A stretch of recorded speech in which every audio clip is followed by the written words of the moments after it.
जय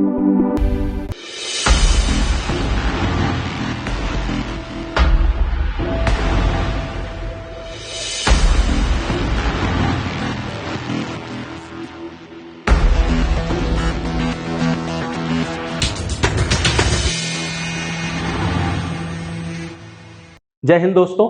न भारत के पड़ोसी मुल्क बांग्लादेश में जिस तरीके से घटना घटी 5 अगस्त 2024 को पूरे दुनिया ने देखा कि किस तरीके से वहां पर तख्ता पलट किया गया। आज के इस वीडियो टॉपिक में मैं इन्हीं सारी बातों पे आपसे डिस्कशन करूंगा कि ये जो तख्ता पलट हुआ है, ये हुआ है कि कराया गया। इसको समझने की बहुत आवश्यकता है। इसके पीछे आखिरकार में कौन लोग छुपे हुए हैं, क्यों ये घटनाक्रम ऐसी घटी, क्यों एक स्टूडेंट प्रोटेस्ट, एक स्टूडेंट मूवमेंट जो हुआ वो इस तरीके से मास मूवमेंट में कन्वर्ट हो गया कि देश के प्रधानमंत्री को देश छोड़ के भागना पड़ा। और इस पड़ोसी मुल्क में, भारत के पड़ोसी मुल्क में, बांग्लादेश में जो ये घटना घटी है, इसका भारत के ऊपर कुछ इंपैक्ट पड़ेगा कि नहीं पड़ेगा, हमारी एक फर्दर स्ट्रैटेजी क्या होनी चाहिए, किस तरीके से हम इस सिचुएशन को डील करें, क्या शेख हसीना को भारत में पॉलिटिकल असाइलम मिलेगा या क्या होगा आगे, इन्हीं सारी चीजों पर हम चर्चा करेंगे। ना शुरुआत करने से पहले मैं आपको थोड़ी सी हिस्ट्री बताना चाहूंगा।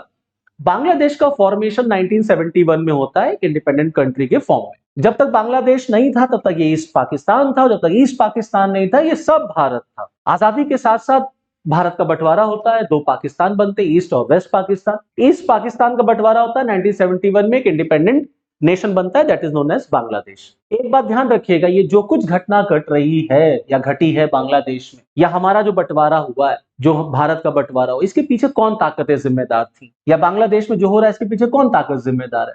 इसके पीछे सिर्फ और सिर्फ कुछ फ्रिंज एलिमेंट्स हैं, रेडिकल इस्लामिस्ट फंडामेंटलिस्ट जो लोग हैं, उन्होंने ही भारत का बंटवारा कराया। उन्हीं के शय पर, उन्हीं के इशारों पर बांग्लादेश में भी सारी घटनाएं घटी हैं। हम लोग आगे उस पर भी चर्चा करेंगे। शुरुआत करते हैं हम लोग शेख मुजीबुर रहमान से, फादर ऑफ बांग्लादेश। जैसे भारत में महात्मा गांधी को फादर ऑफ द नेशन कहा जाता है, ऐसे शेख मुजीबुर रहमान को बांग्लादेश में फादर ऑफ द नेशन कहा जाता है। 1971 में जब बांग्लादेश बनता है और उसके बाद 1975 में ही पहला कूप हो जाता है, पहला ही तख्ता पलट 1975 में हो गया। ये कोई पहला इंसिडेंट बांग्लादेश में नहीं है, इससे पहले भी नंबर ऑफ टाइम्स वहां पे ऐसे तख्ता पलट हो चुके हैं। इस तरीके से वहां पर डेमोक्रेसी को नष्ट किया गया है। 1975 में शेख मुजीबुर रहमान को उनके पूरे परिवार के साथ मार दिया जाता है 15 अगस्त। इसीलिए यहां पर एक चीज गौर करने वाली बात है, ये अगस्त का महीना बांग्लादेश के लिए बहुत अशुभ है और बांग्लादेश से इसका बहुत गहरा नाता है। 15 अगस्त 1975 और 5 अगस्त 2024, एक चीज कॉमन है, अगस्त। अगस्त वहां पे भी थी, अगस्त यहां पर भी। 15 August that is the darkest day in the history of Bangladesh, जब एक नहीं 18 फैमिली मेंबर्स को जो है वो शेख मुजीबुर रहमान के साथ असैसिनेट कर दिया जाता है, मार दिया जाता है। बिल्कुल ऐसी ही कोशिश जो है उन्हीं की डॉटर शेख हसीना के साथ भी करने की गई, बशर्ते ये रही, गनीमत ये रही, वो बच गई। इस बार आर्मी ने इतना थोड़ा सा उनका साथ दे दिया कि उनसे कहा भैया आप निकल लीजिए, आप जाइए यहां से, अगर आप यहां रह गई तो लोग इतने नाराज हैं वो आपको मार देंगे। तो ये लोग इतने नाराज क्यों हो गए वहां के लोग, क्या वाकई में नाराजगी है या इसके पीछे कोई कॉन्स्पिरेसी है? तो फाइनली कुल मिलाकर के आज की तारीख में हकीकत यह है कि वहां पर मिलिट्री कूप हो चुका है, तख्ता पलट हो चुका है, शेख हसीना ने अपने प्राइम मिनिस्टर पद से रिजाइन कर दिया है।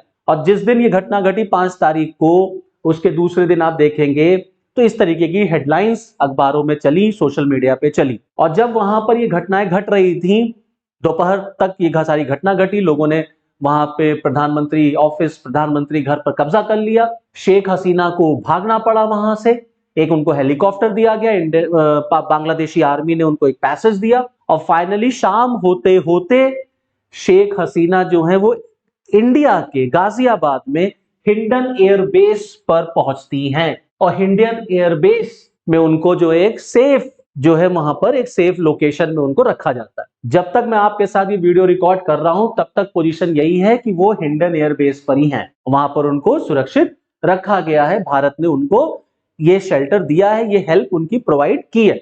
और ये पहली बार नहीं है, इंडिया ने नंबर ऑफ टाइम्स जो है वो बांग्लादेश की हेल्प की है, स्पेशली शेख हसीना की है। जब उनके फादर का असैसिनेशन हुआ था तो भी वो जो है जर्मनी में उस समय थी, और जर्मनी से जब आई वापस तो वो दिल्ली आई, फिर दिल्ली से वो बांग्लादेश गई थी। तो दिल्ली का नाता उनके जीवन में बहुत बड़ा है। आज भी देखिए इतिहास अपने आप को दोहरा रहा है, सेम वही कंडीशन फिर बन गई है। और आज भी शेख हसीना को कहीं भी असाइलम लेने के लिए, दुनिया के किसी भी कोने में असाइलम लेने के लिए कहा तो जाता है कि वो या तो लंदन जाएंगे असाइलम लेने, या फिनलैंड जाएंगी, या स्विट्जरलैंड जाएंगी, लेकिन जाएंगी वो वाया इंडिया ही जाएंगी। और जो प्लेन उनको लेके आया था, जो हेलीकॉप्टर, जो चॉपर उनको लेके आया था, वो वापस भी जा चुका है। अब जो कुछ है उनको यहीं से करना है, और उसमें इंडियन गवर्नमेंट उनकी हेल्प कर रही है। अब ये देखना है कि हम क्या उनको असाइलम देंगे कि नहीं देंगे। जैसे हमने दलाई लामा को दे रखा है, तो क्या उनको भी हम कह देंगे कि नहीं, अब आप भी भारत में ही रह सकती हैं। बट यहाँ पे सब चीजें देखनी पड़ेंगी कि इसका बांग्लादेश के साथ हमारे रिलेशंस पे क्या इंपैक्ट पड़ेगा। तो कुल मिलाकर के घटना घटी, और जैसे ही वो इंडिया आती हैं, हिंडन एयरबेस आती हैं, तो सबसे पहली मुलाकात एयरफोर्स के ऑफिसर्स ने उनको रिसीव किया, और तुरंत भारत के जो नेशनल सिक्योरिटी एडवाइजर हैं अजीत डोभाल साहब, उनसे तुरंत जाते हैं, मिलते हैं, और बांग्लादेश के सारे सिचुएशन पर उनसे वो एक तरीके से कन्वर्सेशन करते हैं, नॉलेज गैदर करते हैं। क्योंकि हमारा पड़ोसी मुल्क है बांग्लादेश, वहां कुछ भी अप एंड डाउन होगा उसका इंपैक्ट हम पे भी पड़ेगा। तो ताबड़तोड़ जो है वो भारत में मीटिंग का दौर शुरू हो जाता है, और भारत के प्रधानमंत्री तुरंत अपने सब कैबिनेट मेंबर्स के साथ सीसीएस की कैबिनेट कमेटी ऑन सिक्योरिटी की मीटिंग बुलाते हैं, और तुरंत बांग्लादेश के क्राइसिस पर चर्चा शुरू हो जाती है कि भारत का अब स्टैंड क्या होगा। तुरंत भारत के फॉरेन मिनिस्टर इंडिया के प्राइम मिनिस्टर से पार्लियामेंट में जो उनका ऑफिस है वहां मुलाकात करते हैं। राहुल गांधी से उनकी मुलाकात होती, जो कि लीडर ऑफ अपोजिशन है,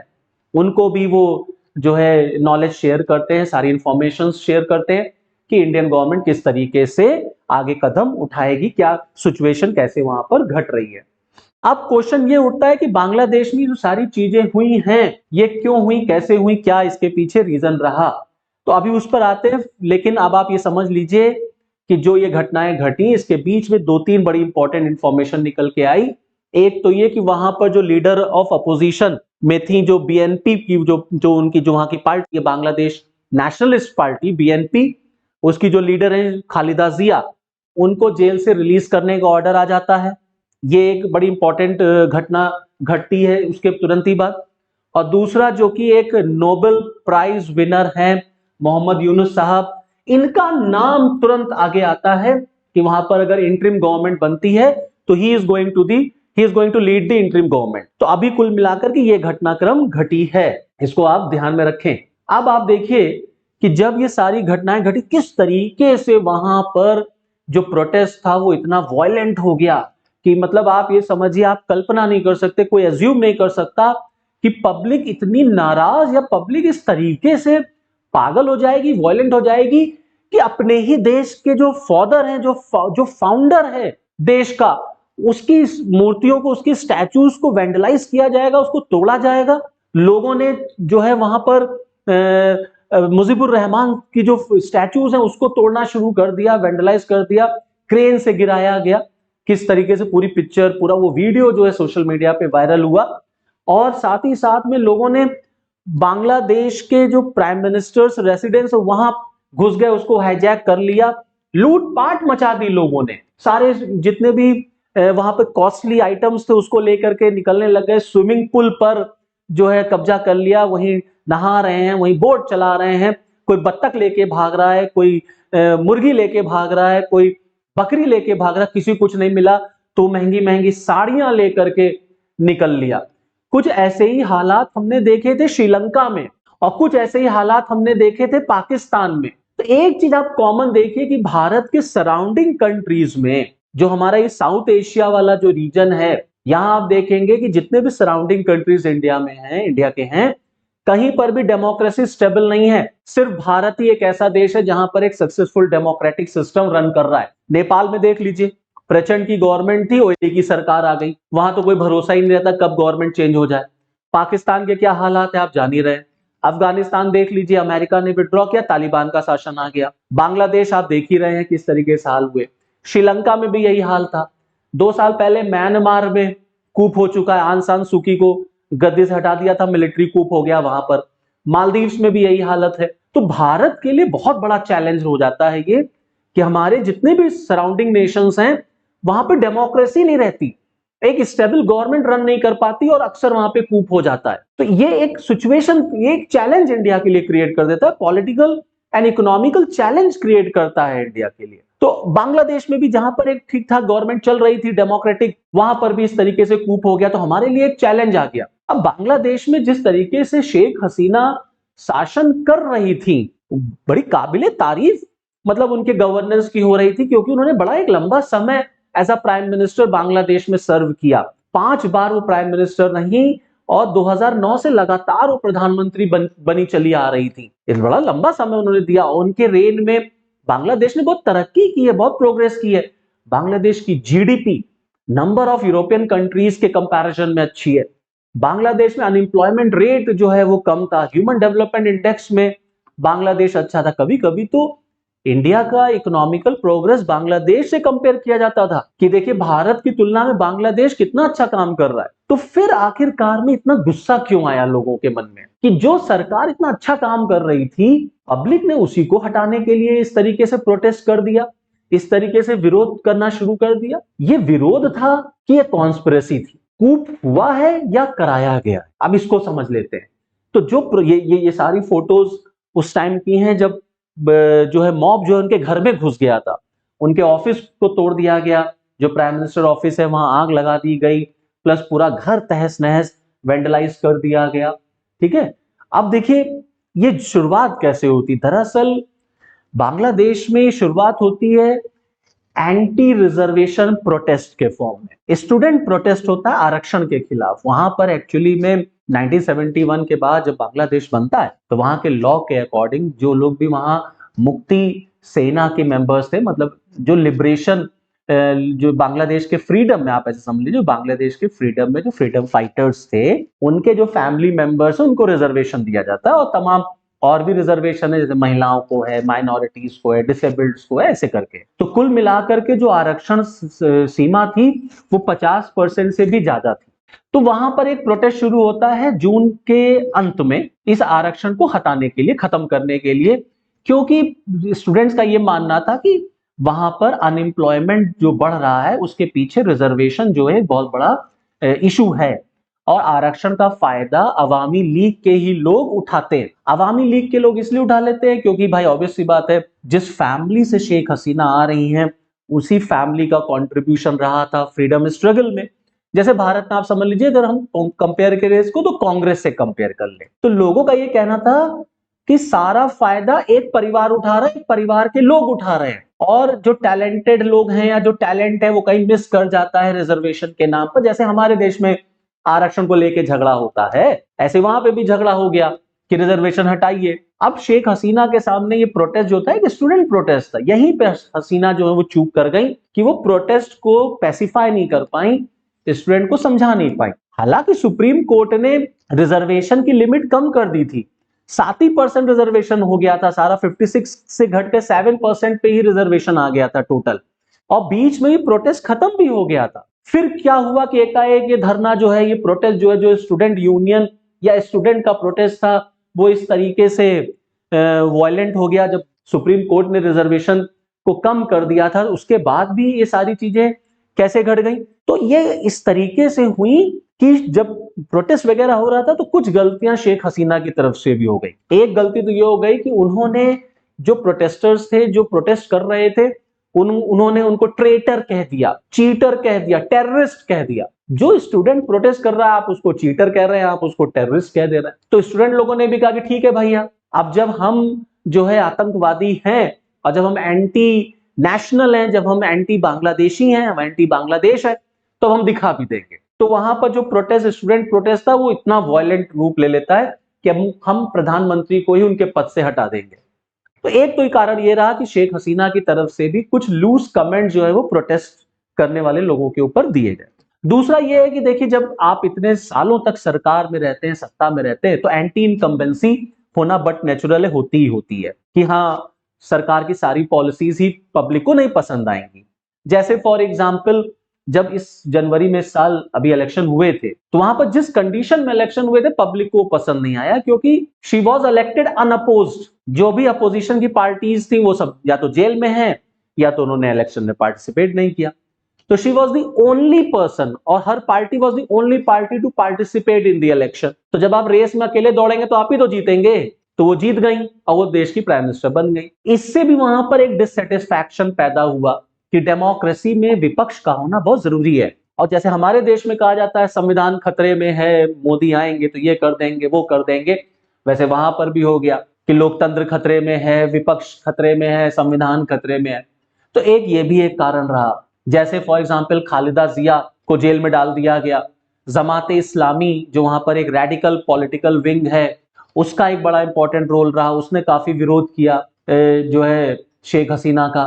और शेख हसीना के ऊपर एक ब्लेम लगता है, एक आरोप लगता है कि she is pro India, Bharat के साथ उनके बड़े अच्छे संबंध रहते हैं, स्पेशली मोदी जी के एरा में बहुत अच्छे संबंध रहे भारत और बांग्लादेश के। तो जो वहां पर रेडिकल इस्लामिस्ट फंडामेंटलिस्ट ग्रुप है उनको ये बात पसंद नहीं आती, जो प्रो पाकिस्तानी है वो इंडिया के साथ रिलेशन नहीं देख सकते। तो कुल मिलाकर के इस तरीके से माहौल एक क्रिएट हो गया कि जो स्टूडेंट विंग का या स्टूडेंट प्रोटेस्ट था वो इस तरीके से मास प्रोटेस्ट में या मास मूवमेंट में बदल गया, जहां कुछ फ्रिंज एलिमेंट्स आ गए। तो इसको सपोर्ट कर दिया गया रेडिकल इस्लामिस्ट ग्रुप्स के द्वारा। अब इसमें कुछ फॉरेनर्स भी इन्वॉल्व हो गए, कहा जा रहा है कि इसमें फॉरेन कंट्रीज का भी हाथ है, स्पेशली आपका चाइना हो गया, पाकिस्तान है और अमेरिका, सबके अपने अपने पर्सनल इंटरेस्ट है इसमें।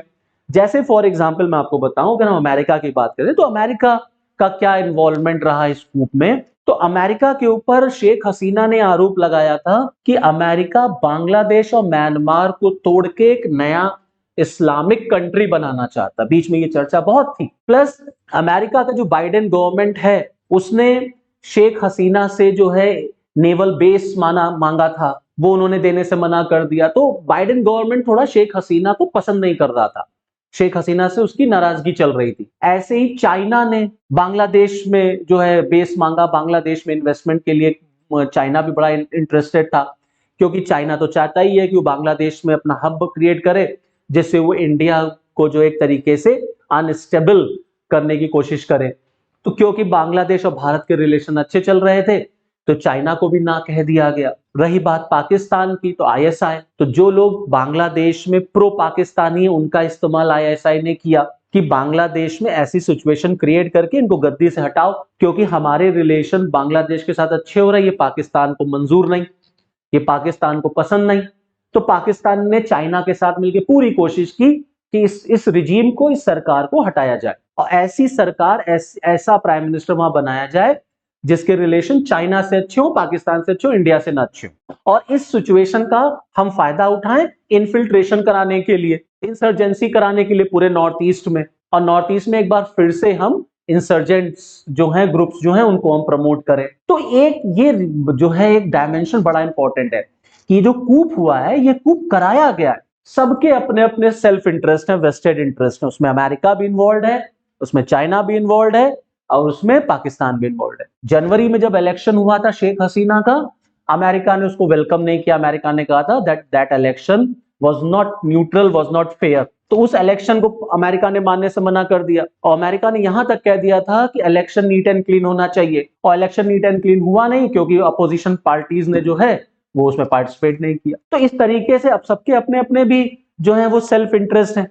तो इसीलिए कूप किया नहीं गया, कूप कराया गया है। लोगों ने मिल करके शेख हसीना को सत्ता से, गद्दी से हटाया। हालांकि शेख हसीना की भी कुछ वीकनेसेस, कुछ गलतियां रही हैं इसमें, जो मैंने आपको बताया कि उनको वैसे कमेंट्स जो हैं वो स्टूडेंट्स के ऊपर नहीं देने चाहिए थे। प्लस डेमोक्रेटिक सेटअप में विपक्ष का होना जरूरी है, तो उन्होंने जिस तरीके से विपक्ष को जो है एकदम अलग कर दिया और विपक्ष के साथ जिस तरीके से उन्होंने डील किया वो भी बहुत जो है इंपॉर्टेंट है। और दूसरा एक बड़ा इंपॉर्टेंट फैक्टर है जो कि वहां पर एक रेडिकल पॉलिटिकल ग्रुप है, that is known as Jamaat Islami. इन पे भी आरोप, इस पे भी आरोप लग रहा है कि इसने वहां पर प्रोवोक किया लोगों को, भड़काया लोगों को। सोशल मीडिया का इस्तेमाल हुआ आईएसआई के साथ मिल करके शेख हसीना को गद्दी से हटाने के लिए, क्योंकि इसका स्टैंड जो है वो प्रो पाकिस्तानी है, एंटी इंडिया स्टैंड रहता है। तो कुल मिला करके ये सारी सिचुएशन बनी कि उनको पद से छोड़ना पड़ा, प्राइम मिनिस्टर पद, और उनको वहां से भागना पड़ा और फिलहाल वो भारत में आ गई, क्योंकि उनको लगता है भारत से अच्छा उनका कोई दोस्त है नहीं। रही बात जहां तक हमारे लिए, तो ऑब्वियस सी बात है ये हमारा एक बॉर्डर कंट्री है। अब बॉर्डर कंट्री है तो जाहिर सी बात है वहां से हमको इश्यूज तो होंगे ही कि कुछ ऐसा अगर अनरेस्ट होता है बांग्लादेश में तो वहां से एक तरीके से इंसर्जेंसी बढ़ सकती है पूरे नॉर्थ ईस्ट में। इसीलिए आप देखिए रातों रात जो आपके बॉर्डर एरियाज हैं जैसे मेघालय वगैरह, वहां पर नाइट कर्फ्यू इम्पोज किया गया। बीएसएफ के डीजी तुरंत पहुंचते हैं बॉर्डर पर और वो बीएसएफ को ऑर्डर देते हैं strict surveillance, strict vigilance maintain करने के लिए। और भारत सरकार ने भी पूरी चौकसी बढ़ा दी पूरे सिचुएशन को कंट्रोल करने के लिए, क्योंकि इंसर्जेंसी हो सकती है। जैसे फॉर एग्जांपल बांग्लादेश में हिंदुओं पर, माइनॉरिटीज पर जो न्यूज आ रही है कि हिंदुओं पर, माइनॉरिटीज पर वहां पर अटैक शुरू हो गए, मंदिरों को तोड़ा जा रहा है। तो वो जो इशू वहां क्रिएट हो रहा है, वहां से जो माइनॉरिटी के ग्रुप्स के लोग हैं, हिंदूज वगैरह, वो माइग्रेट करेंगे तो इंडिया आएंगे, तो उनको आप कैसे डील करेंगे, उनको आप कैसे रिफ्यूजी कैंप्स में कैसे सेटल करेंगे। तो यही सारे चीजें जो हैं अब हमारे लिए एक चैलेंज है। अब बांग्लादेश से हम कैसे डील करें, हमारी फॉरेन पॉलिसी अब बांग्लादेश के लिए क्या होनी चाहिए। तो जाहिर सी बात है भारत तो कभी भी बांग्लादेश के साथ कोई एनिमिटी या कोई राइवलरी नहीं रखना चाहता। हम तो चाहते हैं कि वहां पर एक ऐसी सरकार बने जिससे हमारे रिलेशंस अच्छे हों। और अगर वहां पे इंटरिम गवर्नमेंट बनती जैसे कि वहां के जनरल ने कहा है, तो इंटरिम गवर्नमेंट बनेगी तो ठीक है। इंटरिम गवर्नमेंट को जल्द से जल्द इलेक्शन कंडक्ट कराने चाहिए और डेमोक्रेटिक सेटअप की गवर्नमेंट होनी चाहिए, और उस डेमोक्रेटिक गवर्नमेंट के साथ भारत के रिलेशंस सेटअप होंगे। अब कितने बेहतर होंगे, ऑब्वियस सी बात है, अब शेख हसीना तो है नहीं, तो खालिदा जिया के चांसेस ज्यादा हैं कि वो ऐसा प्राइम मिनिस्टर वहां होल्ड करें।